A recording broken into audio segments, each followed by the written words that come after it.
How is everybody doing? And welcome back for another Strength Chat episode. Today, I've got a very special guest for you all. Today, I'm joined by a strength coach, author, working with Thibarmy, EliteFTS. Today, I'm joined by the one and only Tom Sheppard. How are you doing? Yeah, I'm good, man. Thank you for the generous introduction right there. I appreciate that. No problem at all. You can save that, keep it on your phone. You can keep that. But how are you, Tom? What's been happening in your world recently? Yeah, so we're 2.5, 3 months now into our US adventure, I guess. So we moved over in the middle of December. We finally got a visa to come over here off the back of Naomi, my wife's competing. Really, it's to come over to work for Elite FTS, but as it turns out, it's a lot easier to get a long-term visa for athletic prowess than it is for a job. So rather than kind of having to renew our visa every year with Elite, we could get like a 5-year visa for her powerlifting. So that's what we did. So all being well, unless Trump gets in power and wants to kick us out, we're here till July 2028. So now obviously we're working like in a more full-time capacity for Elite FTS on top of what we do for Christian Thibodeau and then Thibarmy as well. So I mean, as far as we're concerned, it's a good place to be, like being a soccer fan, I kind of see it as like working for Man United and working for Real Madrid kind of at the same time. So it's a sweet spot to be in. And we've always wanted to come over to the US anyway, for what we do, the market is so big over here by comparison. And obviously the opportunity to network and stuff like that is huge. So to finally get that opportunity, we're certainly gonna soak it up and make the most of it, that's for sure. Yeah. Ah, nice. And where is it you're actually based? And have you got plans to, see a little bit more of the US? Yeah, so we're based about 30 minutes from Elite FTS, Ah, which is literally in the Dave calls it like the center of bumfuck Ohio because like there is nothing around it at all. Which kind of suits us down to the ground actually. We're not big city people anyway, but we're about 15, 20 minutes away from Columbus, which is the center of capital of Ohio. But yeah, we're certainly gonna now that we've got all the red tape out of the way, like Naomi just passed her US driving test today because that's something we got to do because your British license only lasts so long over here and stuff. Now all the red tape's is out the way. We've got a pretty big list of places to tick off over the next couple of years as well. nice. I must admit, I've only been to America once. So it was in New York and then in Florida. And yeah, it was one of You those chose things well. where, say that again. You're gonna go once. You chose well. Yeah, yeah, absolutely. Two very different places. Oh God, yeah. But yeah, driving on the other side of the road, it was yeah. I felt as though I should have been sat in there in the passenger side, but yeah, it was yeah, an odd feeling. Um, I did quite a brief introduction Mhm. there, but for everyone listening who, might not know your background in Mhm. training, coaching, how you got to work with, the Man United and Real Madrid Yeah, of strength, if you like. Just yeah, want to give a little bit of a background to yourself. yeah. Sure. So, I actually my degree that I studied at the University of St Andrews, up in Scotland on the coast there. My degree is actually marine biology because my original plan was to be a scuba instructor or a marine biologist. By the time I got to uni, I'd already been training for a few years. So both my wife and I actually did an internship whilst we were doing our degrees to become S&C coaches. So basically, in return for being an S&C coach, like apprentice for 3 years, coaching the rugby team, we did the soccer team, we did the MMA athletes, that type of thing. We got our strength and condition UKSCA accreditation at the end of that. Got out of university, discovered that marine biology doesn't pay that well, gets you to some really cool places, but man, you're like skimping by all the time. So I decided to go down that route because by that point I was more passionate about that anyway. I probably spent more time in the last 2 years of my degree studying anatomy, physiology, exercise science than I did for my actual degree, which you could debate about whether that was a good idea or not.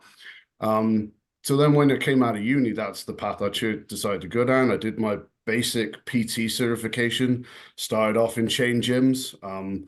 A couple of years later, I became a manager of a chain gym. And then we kind of started doing a little bit online from there. And then the breakthrough kind of came when I hired Christian Thibodeau as a coach. He took an interest in the powerlifting team that Naomi and I had been running for probably 5 or 6 years at that point. We'd been using a lot of his methods that he was kind of applying to athletes, but now we were applying to powerlifters, namely like his OCTS system and all the eccentric and isometric based methods and things like that. He was really keen to learn more. He saw that. And then basically him and I kind of started working together in a progressively bigger capacity over the next couple of years, to the point where now, we do joint seminars. I run the online coaching platform. We've written a book together, which was released last year. We're co-authoring another book, which, hopefully is going to get the go-ahead from the publisher in the next month or so. Nice. So it's just kind of escalated from there. And then that have also eventually led to us getting in the door with EliteFTS, a little bit through our work with Thibarmy, but also through Naomi's powerlifting. After she won the Ghost Clash, and she went up to, I think she was ranked, at the highest 15th or 16th of any powerlifter in any weight category, male or female, based on like formula. That got us in the door with Dave Tate and EliteFTS. We did a table talk. We did some content and stuff like that for them, which went well. And then we made a couple of extra trips out to EliteFTS to make content, just because why wouldn't you? Yeah. It's for publicity or exposure or whatever it is you want to call it. And that led to us not last year, but the year before, we did like a 3-month trial period then over here in Ohio, kind of like seeing whether it was a good fit, which it was. So now we're here 12 months later, we're here now in a full-time capacity. So it's been an interesting journey. But every kind of step has kind of built upon the one before along the way. Like even working in the chain gym and things like that, we worked in a Nuffield Health gym, Yeah. where you get a lot of patients from the rehab clinics and their hospitals and stuff like that. Even that was a good experience, because you just get used to working with a really wide variety of clientele. When you can get a person who's just had a double hip replacement squatting within a couple of months, then getting average Joe squatting is pretty easy by comparison.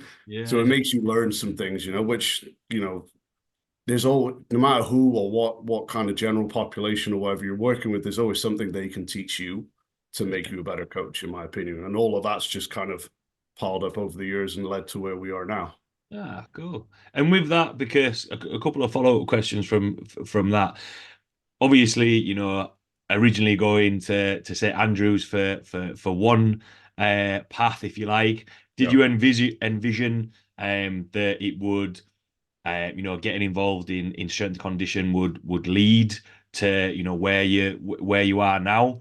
And then one thing that probably more so from my point of view is I write emails to members at the gym and clients, but then to have like a book and another one in the pipeline, was that something that was writing something that just naturally happened later down the line, or something that you'd want to get involved in? I know there was kind of like two questions there, but Yeah, that's hopefully that fine. makes I can remember two things just about usually. sense. Uh, I never envisioned I'd be here.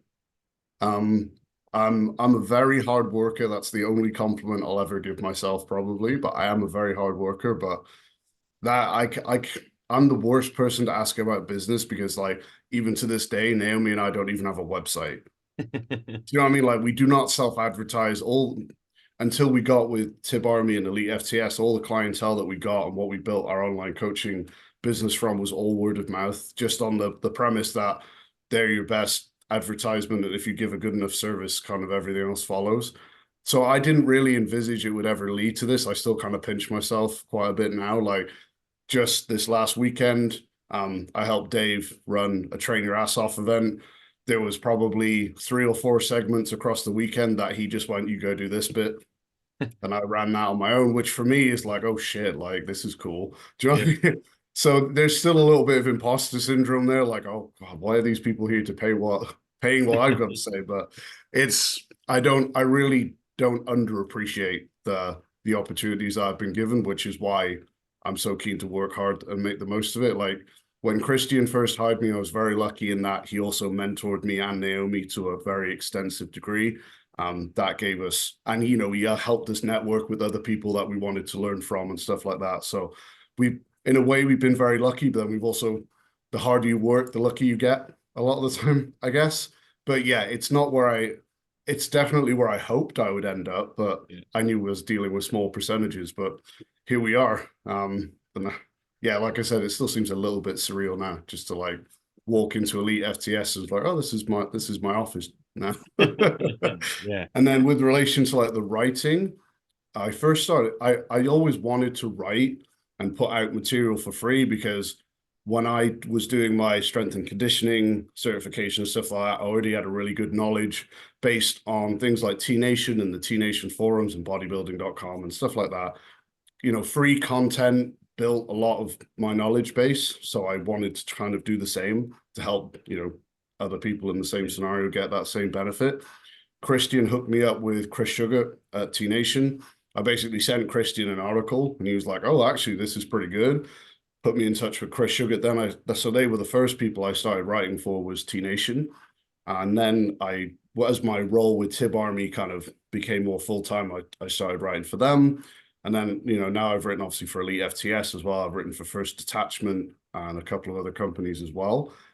Then when the opportunity for a book came up with Christian, he basically approached me that he wanted to write a book, basically influenced by old school, old time strength athletes, basically how people got strong before steroids kind of muddied the water and kind of made us question what actually works and what doesn't.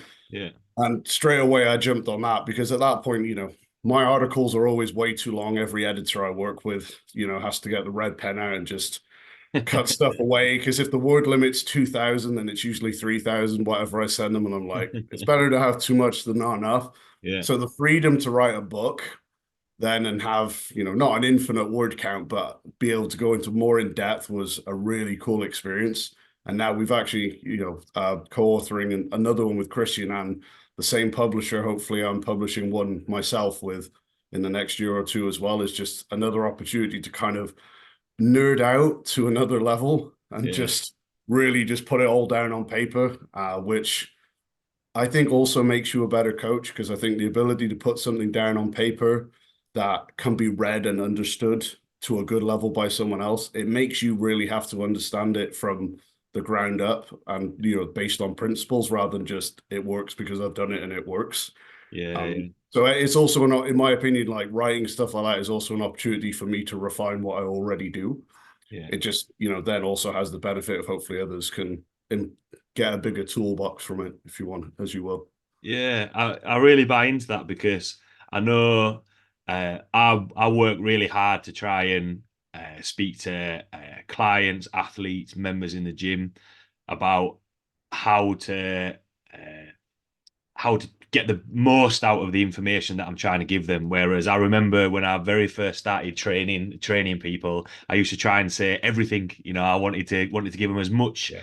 knowledge and information as I could. Whereas actually, that doesn't always No, sink in because absolutely. they're not reading a book or listening to a Mhm. podcast or anything like that. So I completely get what you mean about trying to put something down with a little bit more information, but also as well, when you're wanting somebody to learn from that, it improves your coaching and teaching Yeah, for sure. of that, which I think is really useful. Um, Obviously, when setting up this, from seeing the articles, blogs that you've written, the content that you put out there, it's about how can athletes, how can people get stronger, get the most out of the training. And the first topic that I want to touch on when we're talking about, powerlifting and building that total, that's what we always want to work Mhm. towards. Yeah. But sometimes there might be occasions where you're going to focus or prioritize one lift over another. For myself, it was always to Mhm. try and bring my bench up Yeah. because I was on the side of I'd much rather squat and deadlift a lot more than bench. Yeah. But what's kind of your thoughts or experience or your approach to the pros and cons of trying to prioritize, one Yeah. lift and the impact that can actually have on your total. Yeah. Yeah. So I suppose there's two kind of trails of thought there. I'm going to say them out loud now because I'll probably forget the second one by the time I've finished the first one. So the first one would be, what actually is a balanced training program? Because what you're talking about there is, you know, purposely doing what you'd call an unbalanced training program. And then the second school of thought really there is that we're all doing specialized training for something. Yeah. So to kind of go down that first avenue and unpack that a little bit, like what is a balanced training program? Is it 3 sets of 10 on an equal amount of pushing volume, pulling volume, hinge volume, squat volume? Because if you inherit a client or an athlete or a lifter, chances are they're not equally proficient or strong on every single movement pattern. They're going to have deficits and they're going to have strengths. So is first off, is running a balanced training program actually going to improve them, or is it just going to keep the same weaknesses and keep the same strengths? And then also you've got to take into that kind of consideration and that based on how people are built, their exercise history, their injury history, they're all going to move different ways. And, the ways that we perform with our levers and our body is going to determine what movement patterns we're naturally stronger on because we have better leverages for them, and therefore which muscles we recruit more easily, which are going to over time dominate if we run a perfectly balanced program.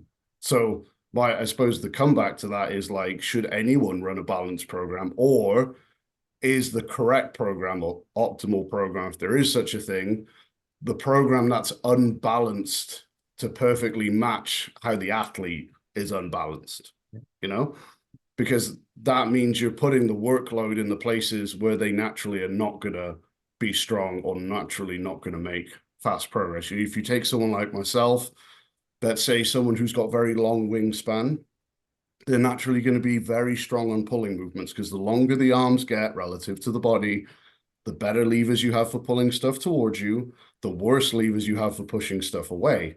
So the kind of adage of, oh, you need to do 50% or 100% more pulling volume than you do pressing volume, is that really going to apply to that person? They actually might even need to flip that ratio and do more pressing volume than pulling volume because they're already naturally strong on the backside of their upper body.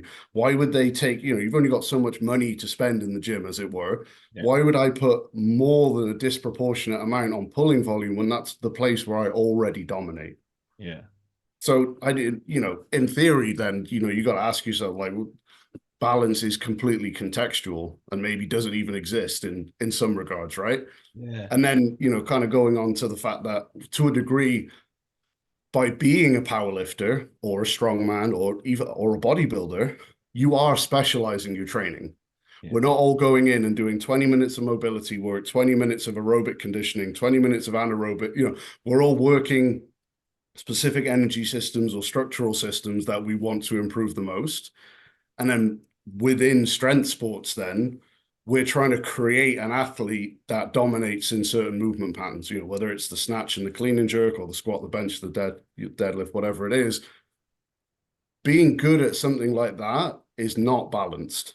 Yeah. There is nothing balanced about being elite at anything. You must be unbalanced to do that. So if you're someone who's, wish is to perform at a high level in a sport like that, like powerlifting, you must be unbalanced to a degree, right? The really the dichotomy comes into it where there is only so unbalanced you can be before structurally you start to get limiting factors. So like let's just take, because it's an easy example, take someone who specializes in the bench, like is a one lift, single lift competitor. There is only so much bench pressing you can do before you develop a kyphotic posture, you're internally rotated, you start getting wear and tear and overuse and stuff like that. You can't just bench forever because the structure will start to fall apart. So basically then what it becomes a battle of is I need to do the minimal amount I need to do to keep all the system kind of just balanced enough so I can push all those other facets to the highest possible ceiling. So like a common example of that is just posture in powerlifters. A lot of powerlifters are quite kyphotic. They usually have APT, lumbar extension, all that type of thing, which is fine if that's where they're strongest. And that allows them to perform best on the platform. But if we do nothing but lifting in lumbar extension and we don't try to at least mitigate some of that kyphotic posture, and that just gets worse and worse and worse over time, at some point the performance is going to go down because now the structure is just too far away from neutral, if that makes sense. Yeah, absolutely. Yeah, so like just we need to realize that, whether we're a strongman or a powerlifter or whatever, we are all already specializing. It's just to what degree are we Yeah, doing? Like, that's why if you take a high level Olympic weightlifter, a high level powerlifter, and a high level strongman, they're going to look different. They're going to move different. Their posture is going to be different because they're all specialized to do those things to a really high level, right? So that's not a bad thing. By all, like the only sport you could argue that's kind of balanced is CrossFit, yeah, really. And even then you could pick holes in that argument all day, but they're the only people who are doing a massive variety of things to a reasonably high level. The rest of us are just going like, no, I want to be good at 3 lifts and fuck all else. I think that's fine. But just know that that's going to mean that some things in will get neglected to a degree. yeah. But again, And it's just minimizing the damage that creates over the long term. yeah. And with that, a couple of things that kind of stuck out from there. The first thing was when you inherit, a client, because, sometimes, for some athletes, they might have worked with a couple of coaches before, and are coming in from then. You also mentioned about, keeping before that tipping point. Do you think that's why when it comes to, because everyone's always chasing to get stronger. It's not a case of no one's chasing strength. Everyone wants to, once you hit a certain number, it's like, okay, cool. So I wonder if I can Yeah. push, I can push it to this. Is it a case of, when you're running cycles of training, when, athletes have come from other coaches, we're kind of always trying to get to that point just before that tipping point, and then something else might come up where you think, all right, okay, so we need to solve that problem or adjust it from there. Is it always a case of there's never going to be a get to a point? Because you mentioned there as well, is there an optimal program? Is it a case of, getting to one point, solving that problem, and then something else creeps in or pops up? Yeah, well, a lot of the time, if there are things like that to address, you can usually see it in how they move straight away. Like, if you get a client walk through the door and you do a decent, whether it's in person or remote, whatever, and you get them to film their competition lifts, usually how they move tells you a lot about what's going on kind of under the hood, for want of a Yeah, better way of putting it straight away. And then you mix that with the fact that when you're talking to them, you talk about, well, how much volume can you handle on the competition lifts? Like, what gets sore when you're, not 2 weeks out, but let's say you're 6, 7, 5 weeks out, you've been pushing the competition lifts a bit more, those loads are getting up. What problems do you start running into? And usually that tells you where the underlying problems are, and the fact that you probably need to do something about them now. Because if you're 5 or 6 weeks out, it's too late pretty much at that point. You're just doing damage limitation, right? But like I said, usually just looking at their posture and how they move through space on a back squat, a bench press, and a deadlift can tell you a lot. And then also looking at their relative strengths on their accessory movements can give you an equal amount of information as well. For example, someone might have a very strong bench press, but what's their spot press like, for example? Can they stop 90% of their 1 rep max and inch off their chest, hold it for a second, press it up? If not, okay, well, do we have good eccentric control? Do we have good upper back strength? Or are we just relying on the bar sinking into the chest, getting good leg drive, and then cheating the first inch or two?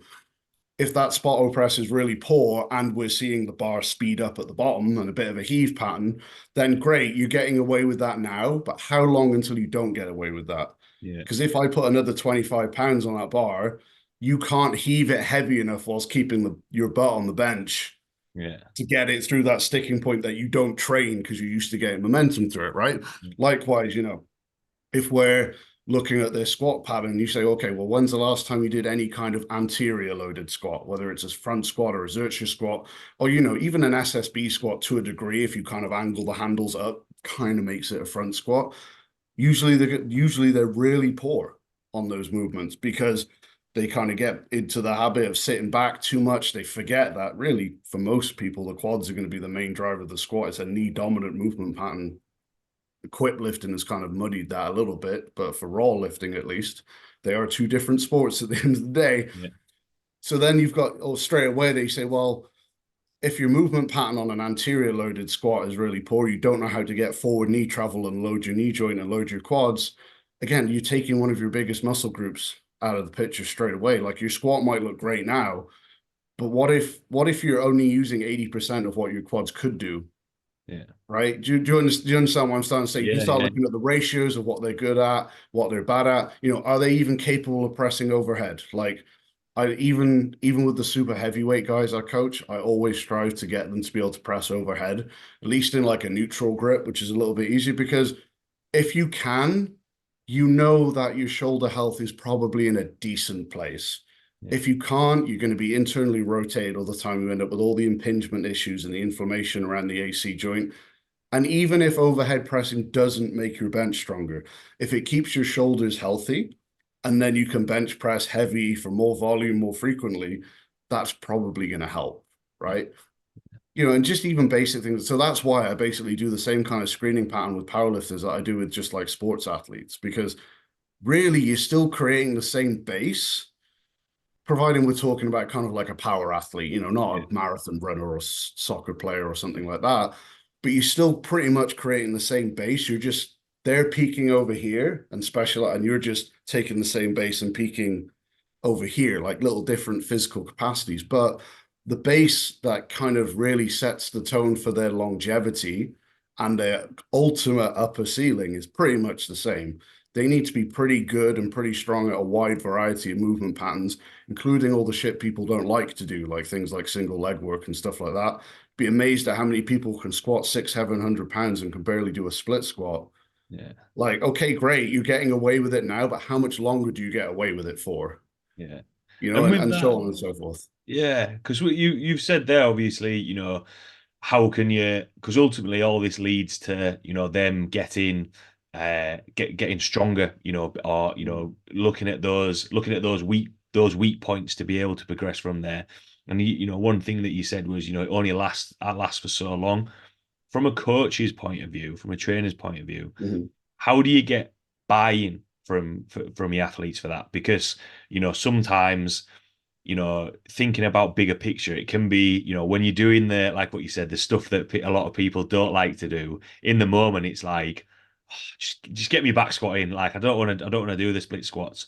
What's kind of your approach to get buy-in from your athletes? Yeah. So I guess then we kind of start going down the programming principles avenue of really the best program is if we've got what's scientifically or whatever theoretically optimal here and what they really want to do here, the best program for them is going to be somewhere either in the middle or maybe even slightly towards this end, Yeah, right? Because a demotivated athlete doesn't train very hard. yeah, So it's really the art of coaching is knowing what they need to do, but putting it in a framework that still motivates them to want to train hard. You can't just give them all stick and no carrot yeah, because when we're dealing with powerlifters, we're not dealing with soccer, Premier League soccer players, NFL players who are, they're getting paid hundreds of thousands of pounds a week, right? They'll go in the gym, they will do whatever the fuck you want, right? It doesn't, what does it matter to them, right?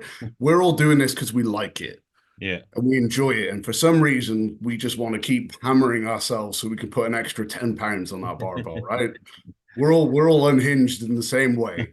So if you just take away the fun element entirely, even with the most determined powerlifter, strength athlete, whatever, you're not going to get the best out of them. So that's why, if they come from something like a very SBD dominant kind of programming background, even in the off season, then we might have 3 workouts a week where it's like, this is the stuff I want you to do. Might be slow eccentrics and pauses, single leg work. It might look suspiciously like what you'd give an NFL player, soccer player in their off season, but maybe heavier loading. And then that fourth day might be a strength skill day for SBD. Like, so for me, strength skill in the off season might be like 3 sets of 5 at 70%. Like week 1 is just normal reps. Week 2 might be like 4 or 5 seconds on the way down. So you make it harder each week by making the rep style harder. Maybe it's a pause at the bottom on week 3, and then maybe it's a slow eccentric and a pause on week 4. So yes, they're only using 70%, but they're doing the competition lift still. And by the time you get to week 3 and 4 on that progression with the pauses and the tempos, you are still hitting a reasonably high RPE, even if the overall absolute load is reasonably low. So they still get to strain. Yeah. You know, even maybe they're not straining too hard in the other workouts because maybe they've come out of their last meet and they're just beat to shit. So they're on a lot of machine work or band work and you know, it might be loads of boring stuff, but at least they know when they go in on Saturday or Sunday or whatever it might be, they get to put a bar in their hands, they get to put a bar in their back, they get to do the lifts they're interested in. And like I said, in those weeks 3 and 4, you're probably hitting RPE 9, even though it's kind of, you know, 70% or Yeah. whatever it might be. So you're giving them enough of what they like that they're willing to do the stuff they don't like. Yeah. And then if you've got a progression system over here running on the comp lifts where you're just adding a bit of weight every 4 week training cycle, that will progress in of itself, almost regardless of what you're doing over here. So of course they're going to be motivated because this stuff, which is the stuff they really care about, is progressing incrementally every week in some regard, which is what everyone wants to see. So they forget about all this stuff over here, which is the stuff that they actually need to do and I want them to do. Yeah. Right. Yeah. So it's just about creating the blend of knowing how bought in your client is, because the more bought in they are, the more you can get away with shifting it towards what they should do as opposed to what they want to do, right? If you can assess that, then you can put them kind of bang in the middle or wherever it should be, because the best training program in the world won't work if you don't train hard. And we've all met people who've made insane progress on absolutely stupid training programs just because they gave it 100%. Yeah. Yeah. Your Absolutely. your goal is just to try and hit the sweet spot in the middle. And like I said, that sweet spot's going to be a little bit different depending on who the athlete is, but that's a big part of keeping them interested in the long run. And also just explaining the process. You know, like, yeah, you're not really doing squat, bench, and deadlift now, but in 2 or 3 months' time, most of my powerlifters are doing SBD variations 2 or 3 times a week. But in some people, you need to build the capacity to do that. You can't take someone who's a once a week lifter in terms of SBD and just go boom 2 or 3 times a Yeah. week. You'll ruin them. But if you say, like, this is where we're at, this is where I want you to get to, this is what you could be doing in 3 or 4 months' time if you do all this boring shit really well, then all of a sudden there's a light at the end of the tunnel, there's a carrot at the end of the stick, and therefore, you know, it's more motivating. So even as a coach, then it's in your advantage sometimes to maybe plan a little bit too far ahead. So if you run into those problems, you can say, "Dad, don't worry. Look, this is what you're going to be doing in 3 months' time. Does that look like the type of thing you want to do? Great. You're just not quite ready to start that yet, but this is what gets you there." You Yeah. know, just framing it appropriately for them. Yeah.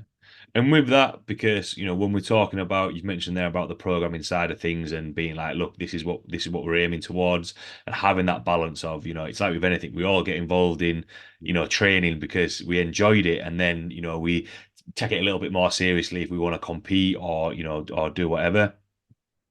How much is it, when you get in that buy-in to keep that motivation comes down to the programming, and them actually seeing the results so they get the buy-in, and how much comes down to the explanation of it, because a little bit like what we touched on a little bit earlier, sometimes you can have too much information, a little bit too much Mhm. information overload and explanation. How do you kind of balance your approach from what we chatted about there? Yeah, yeah. So I mean, it will depend a little bit on kind of like the knowledge level of the athlete. But if you're working someone, if you're working with someone who's like intermediate level and above, they've all usually got a pretty good knowledge. Like they understand the basics of program. Like you could put two programs in front of them. One would be like a really crazy, stupid one. One would be a good one. They'd be able to tell you which one. They might not know why, but they know which one is a good program, which one is a bad program. So I do like to explain the methods because usually I tend to vary methods more than anything else, rather than exercises and that type of thing. It's eccentrics, an eccentric overload pauses in different positions, all that type of thing. Explaining why those particular methods are useful, like on a fundamental level, of course, is going to help them understand and be motivated to do it. Usually, when it comes to an athlete's motivation to do a workout, what they're usually looking at is A, the exercises involved, and B, usually the rep scheme. Those are the two things that they're usually most motivated by or put off by. You know, everyone likes low rep back squat. No one likes high rep front squat or Bulgarian split squat, whatever. So once you know that, you can stick a little bit more to their framework. Like, yes, you might be giving them an exercise they don't like. But if you know that they are a heavy lifter and they like lifting in the lower rep ranges, keep it in the low rep ranges. If you don't want them to be able to go heavy, add a method that makes a lightweight really heavy. So like an 8-second eccentric. Okay, that's going to limit the weight, but you're still only doing sets of 4 on Yeah, your yeah, split squats. So, okay, anyone can tolerate doing 4 split squats. Just about, like sets of 12 and 15, you give that to an average lifter, they're going to tell you where to go. You say, look, do sets of 4 or 5 on your split squats, but do them super slow on the way down. You're not going to have to hold as much weight, and you've only got to do 4 reps. Most of them will go, okay, I can deal with that. yeah, Like Taylor, if someone's a power lifter, they're not someone who got into it to do sets of 20 plus. yeah, yeah, And there are plenty of ways in an off season when you don't want them lifting heavy, that you can limit the load that they use, even if the reps are low, through the exercises that you choose, ones that are mechanically disadvantageous. So like, obviously we can Frankenstein squat a lot less than we can back squat, but you can still make them squat heavy. It's just going to be limited more. And then you've got all the, you've got the variables you can manipulate, like tempos, pauses, rest periods. When in the workout you place the main lift. So, really simple system to use with athletes if they want to keep the main lift in, but as a coach, you don't want them lifting too heavy. It's like, oh, okay, well, here we go. In block 1, your main lift is actually the last thing you do. You're yeah, going to do something like, maybe they do like a sled push or a farmer's walk first. Then there's actually 1 or 2 assistance lifts. Then they do their main lift. So they're going into the main lift fatigue, but you want them fatigued because, yeah, even though you're allowing them to go to RPE 8, RPE 8 is now going to be way down here in terms of weight used. And then maybe as the blocks progress, that main lift just goes up until eventually it's first in the chain and they get to perform their best on it and lift the most weight. There's a million different ways that you can work around it where you still kind of give them what they want, but you manipulate it so they almost don't realize what's going on in the yeah, background, for want of a better way of putting it. yeah, definitely. Is it a case of, because from what you've said there, is it kind of a case of trying to pick your battles, and how Yes. does that fall into the which is actually one of the other topics that we mentioned, which I think this goes into a nice transition into it. Is it a case of picking your battles and then thinking about, right, what more quality can you get out of the lifters, rather than the quantity? A little bit like what you mentioned there. You could give them higher volume on split squats, for example, and I think you use the example of bench press as well, going from like benching once a week to 3 times a week. Whereas actually, all those variables that you've mentioned there allow you to focus on that quality of movement, keeping joints healthy, and allowing them to get stronger because they've got the motivation, if that makes Yeah. sense. Yeah, absolutely. I think the first thing on that is this is why, in my opinion, you do yourself a disservice as a coach if you only have one way of doing things. Yeah. Because every client's going to come to you with preconceptions of how they want to train. Like I said, we're all here just to lift heavy circles off the ground, progressively heavier circles, hopefully. So like I said, we're not getting paid for this. So the more different training systems the easier it is for you to take what they want and make it productive in a periodized, progressive manner, right? So that would be the first kind of bit of advice I would say there, is just know as many different training systems inside out as you can. At the end of the day, it all works, because if there was only one training system that was optimal and worked better for everyone, we'd all be doing it already and our job wouldn't exist. Yeah. Because it would just be a little ebook like, this is the best training program for everyone ever. Here you go. Right. Like, but that doesn't exist. And because that doesn't exist, that gives us the opportunity to develop a big toolbox of all these different training systems that all work in the right context. We just need to decide, is this the right time, the right person, so on and so forth. But to go to your point then about like quality over quantity, if you've got someone who already has a decent level of strength. So, as you go through the beginner stages and stuff like that, you're primarily limited by motor control, by stability, intra and intermuscular coordination, all those things. You're not limited by force production, 99% of cases, unless they come to you from like a gymnastics background or a martial arts background and their movement quality is very good straight away. Most of the time for a year or maybe 18 months, that's your limiting factor. Now, if we start dealing with intermediates and advanced athletes, that's not really the problem. We're getting to either they need more muscle, or they need to have that muscle produce more force, or they need to get better technique. All of those things don't necessarily require a huge amount of volume. So if you take an athlete who knows how to train hard and is willing to train hard, it actually becomes reasonably difficult to undertrain them. Yeah. I mean, everyone always worries about overtraining, but in reality, people probably don't need to worry about that too much, but they need to worry about, am I getting the best return on investment? And what I mean by that is the fifth set really giving me any more? Or is it simply a case, because every time you go in the gym, there's only so much you can progress. Yeah. And it'll take you X amount of work to get that maximal amount of progress. If you do more than that, you don't get more progress. You just have more fatigue. Yeah. Yeah. Yeah, you may not be overtrained. You may not be reducing your performance or suffering in any way, but you could still be doing more than you need to. And by doing that, all that extra work, is the quality of the work you do getting watered down. Yeah. That would be the way I would kind of look at it there. And like I said, if you have someone who knows how to train hard, so they're able to push to high RPEs on compound movements with reasonable loads, and then if we're looking at like a hypertrophy perspective, if they're capable of pushing to failure or like genuine failure, like not pussying out 2 reps before and saying it's failure, then it becomes really hard to undertrain them because you really don't need that much volume. For example, like in a three day a week split, if you that's I'm just using an athlete rather than a power lifter as an example here, but I use the same structure a lot of power lifters. If you take like a push-pull leg movement, so you got 3 core movements there, 3 or 4 sets of that at like RP 8.5, say 2 accessory movements or isolation movements for muscle groups or weak points that are genuinely lagging, which are pushed close to failure. That 3 times a week, if you can't progress off that, something is wrong. Yeah. In my opinion, either the programming, like the exercise selection is poor, you're not pushing as hard as you should be, the technique is off, all the recovery modalities, all the stuff outside the gym that determines how well you recover are going to be off. Training, if you can't, and again, this is where I think some people's mindsets are backwards. If you can't progress off, say, 3 days a week or 40 or 50 work sets a week, what makes you think you can progress off 50 or 60 work sets a week or 4 days a week? Yeah. Is it not better to think, what's stopping me making any progress now, rather than thinking that that fourth workout is going to be the magic bullet that takes me from 0% progress to 100% of my possible progress?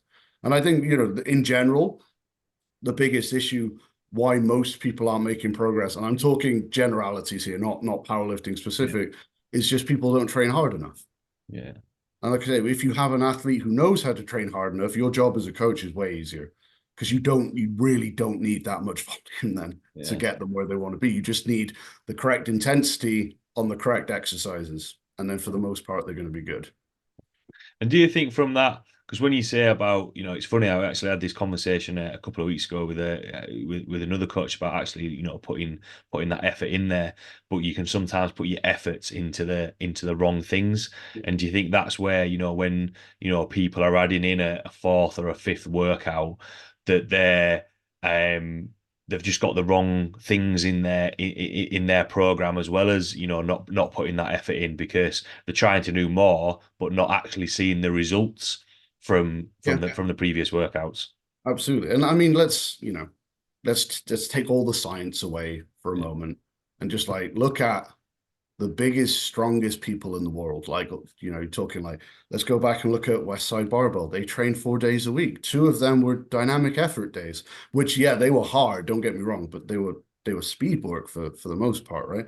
Most world's strongest band competitors are going to train 3 or 4 days a week. Usually the fourth one is a lighter workout or it's some kind of event practice. Most high level power based athletes train 3 days a week in their off season. And what we're looking at here is, for the most part, athletes who are either really all in and at the top of their game, or we're looking at professional athletes that have way more life stress than the average powerlifter. And if they can progress off 3, maximum 4 days a week, What makes you think you need 5? Yeah. And don't get me wrong, I'm not saying there isn't a place for more frequent training, but then volume and everything has to be manipulated downwards very smartly to allow it. Whereas it's very easy to say, look, if you do 3 days a week, you can go in and leave sweat marks on the floor, leave your blood on the mirror, whatever. You've got 4 whole days in every week to let your body recover. People think more frequent training is for people who are hardcore and want to train up, when in reality, quite often it's the reverse. The Yeah. people who train the hardest are quite often the people who can train the least often. Yeah. Because in that 2 hour session or whatever it might be, they create so much fatigue that there's no way they could do a productive session the next day. Could they go in? Of course they could. But could they do something that actually stimulates progress? No. All they're doing is creating fatigue for fatigue's sake. Like, for example, when we were peaking Naomi for the Ghost Clash when she won, she trained once every 6 days. Right.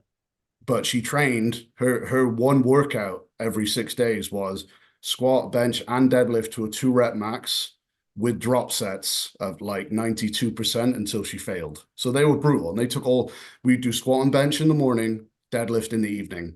She'd be in the gym for like 5 or 6 hours, but then she would take 5 days off Yeah. because the harder you push and also the higher level of performance you're at, obviously the higher you can run that rev limiter. A beginner can't run it in the red zone. They don't know how. But Yeah. if you've got an intermediate or advanced, they're capable of running that rev limiter higher.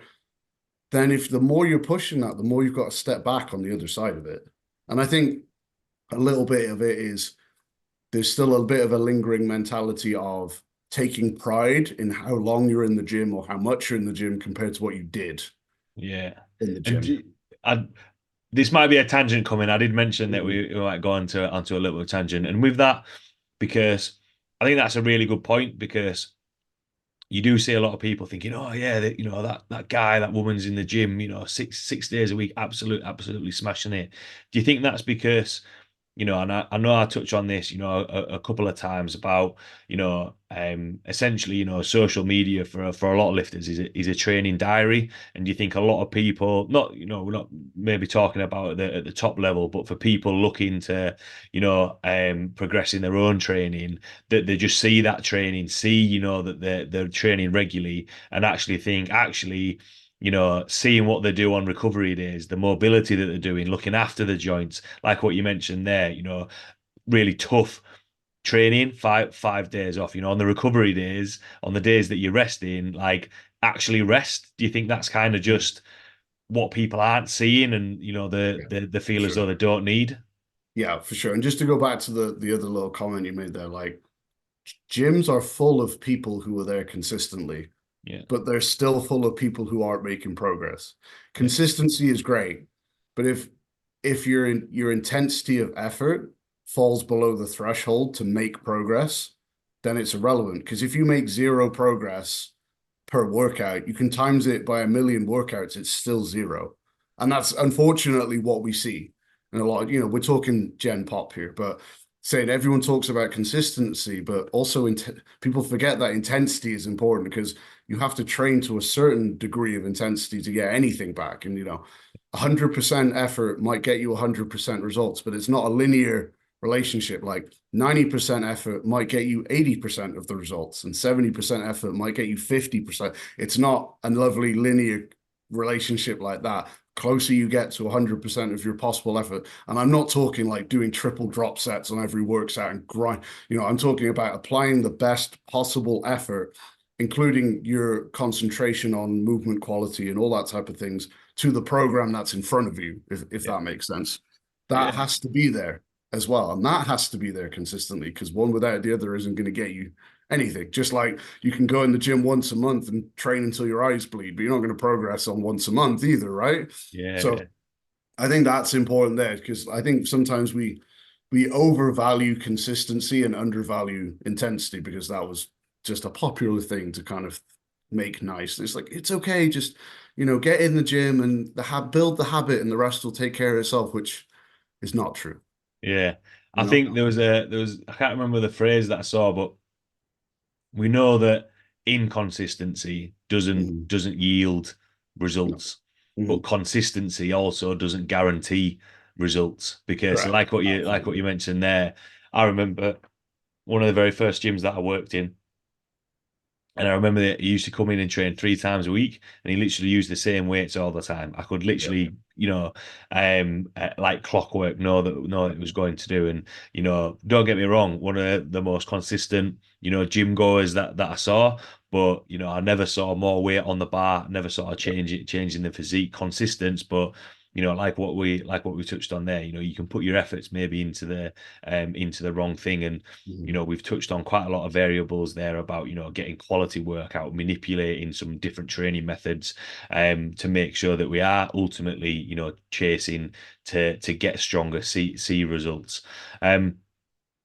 Quite a lot of topics and a couple of tangents thrown in there, Tom. But the last question that I like to ask Mhm. from everything that we've chatted about there, and for everyone listening, whether it be there for lifters or for coaches listening, what would be your take home points or words of wisdom from everything that we've chatted about today? I'd say for most people, they need to come into strength training with a longer term approach would solve, and I think a longer term approach and mindset would create more success for people in strength training, fat loss, because a lot of the time the same problems arise, and a lot of the time it's usually based on trying to get better too fast. Yeah, Like programming gets really, really simple and really, really easy when you're willing to stick within the parameters of how much your body is actually able to progress. So let's say, you're an intermediate lifter who's been training for a couple of years. If you're doing everything right, let's say you're a 200 kilo squatter, for example, if you squat once a week, you might be able to progress, if you're lucky, 1% a week.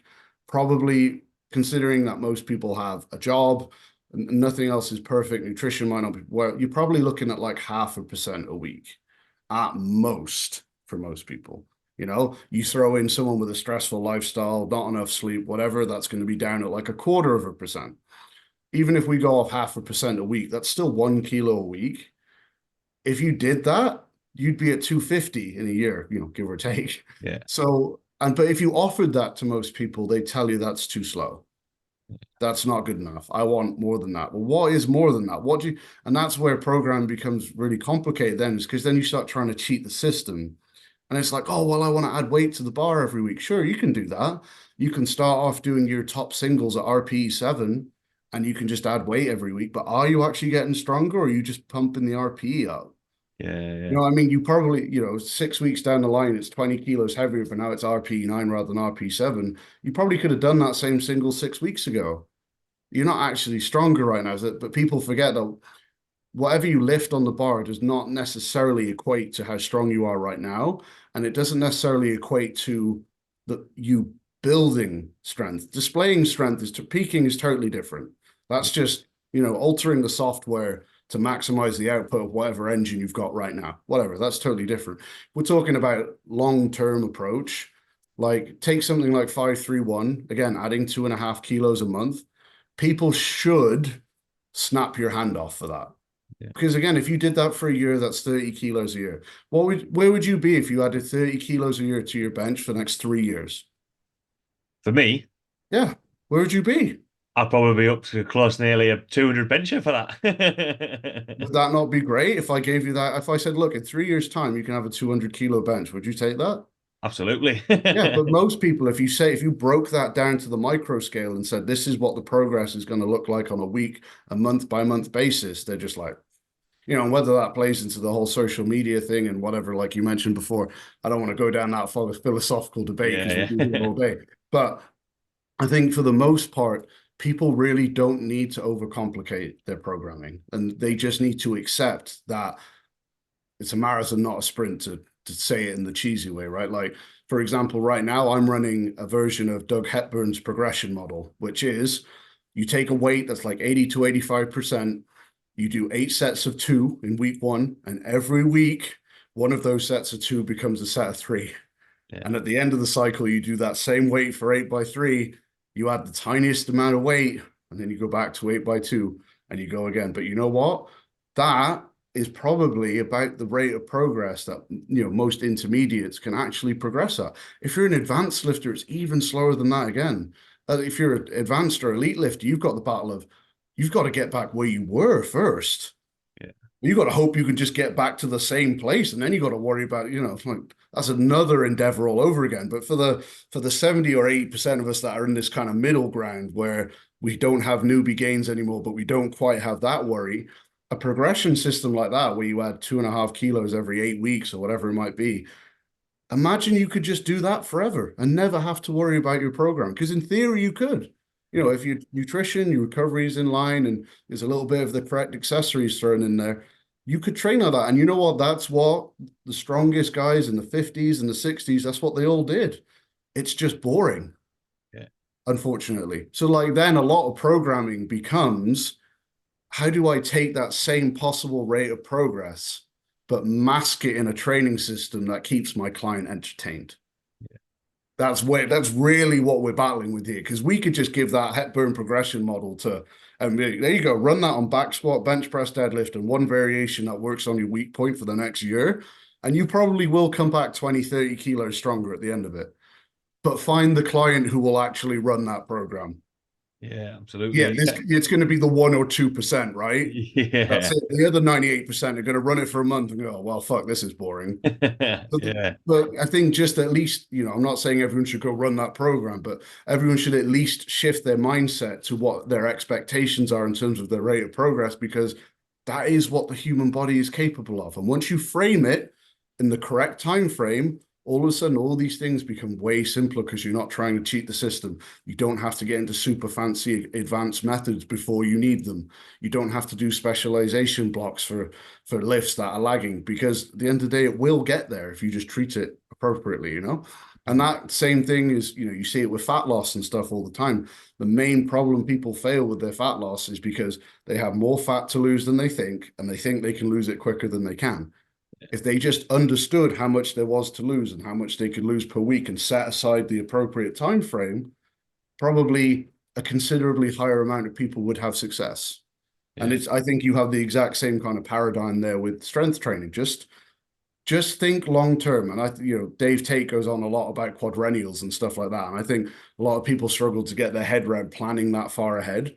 But you should at least think, what if I just progress this much? Because for the next 3 or 4 years, because most of us plan to lift for at least the next 10 years or so. We're not going to go, oh, I'm going to power lift for 5 years and I'm going to take up fucking bowling or something. Like, most of us get into this with the intent of doing it for at least a reasonably long time. Yeah. So just sit down and think, if I just did everything right for the next 3 years, and what would I be happy with? Okay.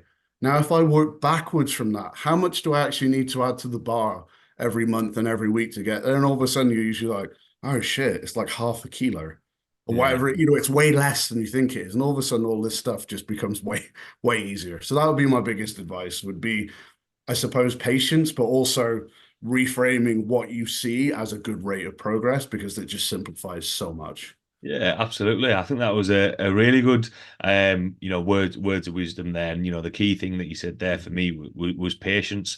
I think people are wanting to rush, straight away, and that's where a little bit like what you said there about doing powerlifting for 5 years and then going on to something else. That's why a lot of people stop. And it's like, well, actually, did you really want to get stronger? Did you really want to? Did you really want to progress there? Because you need to have that patience, and then when it does come to a competition or you're testing or whatever it is, it's like, oh wow, okay, yeah, actually I've seen progress from there. And I think that goes back to all the variables that we've spoken about today, in terms of, look, this is what we need to do, this is the plan, set that time aside, for it to see those Mhm. results. Thanks a lot, Tom, for taking the My time to pleasure. jump on. Really, really enjoyed chatting with you today. For everyone listening who might have any questions about what we've chatted about today, see the content that you put out there, or reach out to you, where can people find you or reach out to you?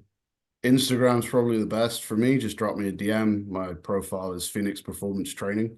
That's it. I don't have a website or anything like that. Like we kind of spoke about earlier, I'm the worst kind of advertiser ever, but I'm on there. Just DM me. I respond to everything that people send. So that's fine by me.